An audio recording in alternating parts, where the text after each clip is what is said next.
હાલ એક તરફ તો વાહન વ્યવહાર શરૂ કર્યો હોય અને તેમાં પણ અણધડ આયોજનને કારણે સર્જાતી અવ્યવસ્થાને શહેરના દેસાઈનગરમાં આશરે 4 વર્ષના લાંબા સમય બાદ બનેલા અને એ પણ અધૂરા બ્રિજનું પ્રસિદ્ધ ભૂખ્યા શાસકો દ્વારા વાજતે ગાજતે ઉદ્ઘાટન કરવામાં આવ્યું છે.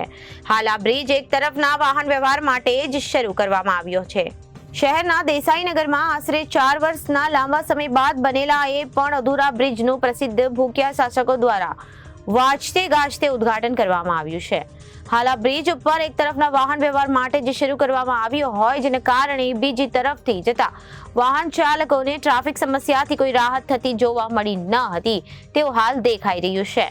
બુધવારે વહેલી સવારે શાસ્ત્રીનગરથી દેસાઈનગરના જતા રસ્તા ઉપર આડેધડ થતા પાર્કિંગ તેમજ ટ્રાફિક પોલીસની નિષ્ક્રિયતાને કારણે વાહનોની લાંબી કતારો જોવા મળી હતી. ફક્ત 2 કિલોમીટરનો રસ્તો પસાર કરવામાં વાહન ચાલકોને ત્રાહીમામ પોકારી ઉઠ્યા હતા.